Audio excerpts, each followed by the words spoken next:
सुनिए भाई साहब, 2 रुपए दे दीजिए। 3 दिन से भूखा हूं। उसकी आवाज में थकावट थी। नजरें जमीन पर, हाथ जुड़े हुए और चेहरा ऐसा जैसे वक्त ने सब कुछ छीन लिया हो। मैंने खिड़की की तरफ देखा। एक बूढ़ा भिखारी, झुकी कमर, फटे पुराने कपड़े, पर उसकी आंखें, वो आंखें अलग थीं। थकी हुई नहीं थीं, गहरी थीं, जैसे कुछ कहना चाहती हो। मैंने कार की खिड़की बंद कर दी और खुद से कहा, हर दिन आते हैं ऐसे, नाटक करते हैं। सब शराबी या नशेड़ी होते हैं।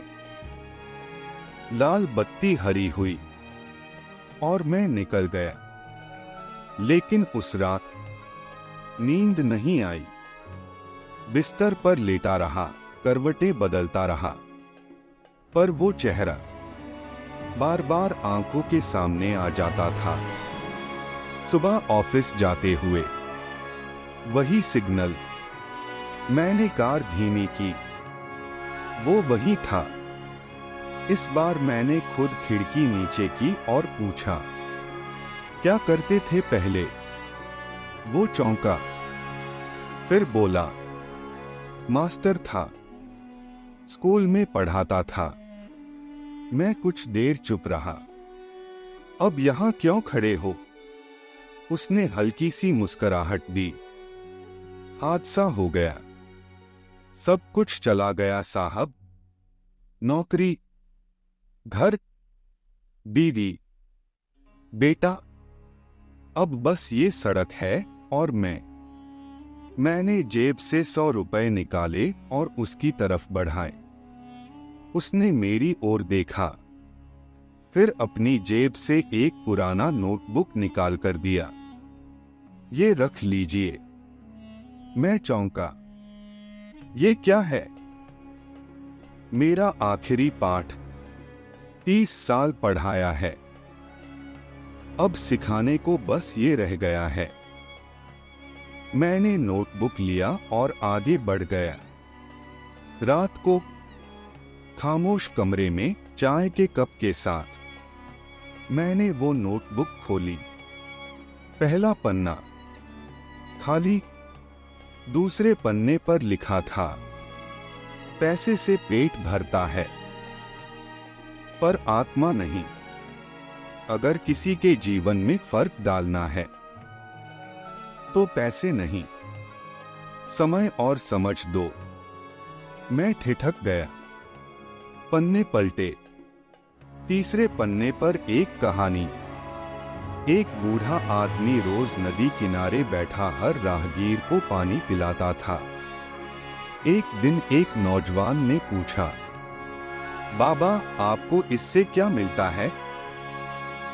न कोई धन्यवाद, न कोई पैसा। बूढ़ा मुस्कराया।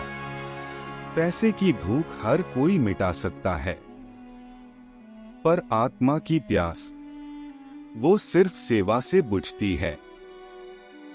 मैं देर रात तक पढ़ता रहा। हर पन्ना, हर शब्द जैसे कोई आईना हो। अगली सुबह मैं फिर उस सिग्नल पर पहुंचा। सर, आपकी नोटबुक पढ़ी। वो मुस्कराया। कैसी लगी? कीमती है। जितनी मेरी डिग्रियां नहीं सिखा सकी, उतना इसने सिखा दिया। मैंने फिर से 100 रुपए निकाल कर दिए। इस बार उसने मना कर दिया। मुझे पैसे नहीं चाहिए साहब, बस ये तसल्ली चाहिए कि कोई है जो सुन रहा है। मैंने कहा, मेरे साथ चलिए, मैं आपके लिए कुछ कर सकता हूं। उसने सिर हिलाया। अगर आपके साथ चला गया तो इन बाकी लोगों से कौन मिलेगा? मैं यहीं ठीक हूं। अब मैं हर दिन उससे मिलने लगा। हर दिन एक नई कहानी, हर दिन एक नई सीख। लोग उसके सामने से गुजर जाते बिना देखे, कुछ गालियां भी दे देते, पर वो कभी नहीं चिढ़ा। बस एक बात कहता, शब्दों से नहीं, कर्म से जवाब दो। एक दिन मैंने पूछा, आपके बेटे का क्या हुआ? उसकी आंखें गीली हो गईं।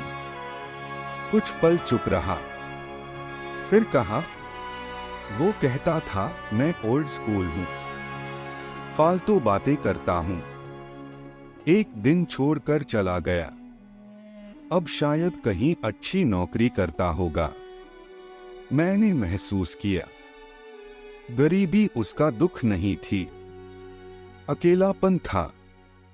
मैंने उसकी सारी कहानियों को एक डायरी में उतारा, फिर एक ब्लॉग बनाया, the beggar who taught me life. कुछ ही हफ्तों में हजारों लोग जुड़ गए। लोगों ने कहा, हमें उस मास्टर से मिलना है। एक दिन एक न्यूज चैनल आया, उसका इंटरव्यू लिया गया। वो कैमरे के सामने था, वही झुकी कमर, वही टूटी कमीज, पर आंखों में आत्मविश्वास चमक रहा था। इंटरव्यू के आखिर में उसने कहा, मैंने कभी पैसे नहीं मांगे, मैंने सिर्फ ध्यान मांगा। अगर कोई सुन ले तो यही सबसे बड़ा इनाम है। लेकिन उसी रात मैंने उसे ढूंढा, वो नहीं मिला। अगले दिन फिर नहीं। एक हफ्ता बीत गया। सिग्नल पर एक चाय वाले से पूछा, वो बूढ़ा मास्टर अब नहीं आता? वो चुप हो गया, फिर बोला, वो चला गया साहब, ठंड में तबीयत बिगड़ गई थी, कोई जानता भी नहीं कब गया। मैं कुछ देर वहीं खड़ा रह गया, जैसे कुछ खो दिया हो। फिर उसने एक लिफाफा मेरी तरफ बढ़ाया। उसने कहा था, आप आए तो ये दे देना। मैंने लिफाफा खोला, एक पन्ना था। तुमने मुझसे पैसे मांगे थे और मैंने तुम्हें जिंदगी दी। जब भी किसी भिखारी को देखो, उसकी जेब मत देखो, उसकी आंखों में देखो। शायद वहां तुम्हारा जवाब लिखा हो। तुम्हारा मास्टर। उस दिन मैं रोया, पर कुछ सीखकर, क्योंकि उसने मुझे पैसे नहीं दिए, लेकिन जिंदगी का सबक दे गया।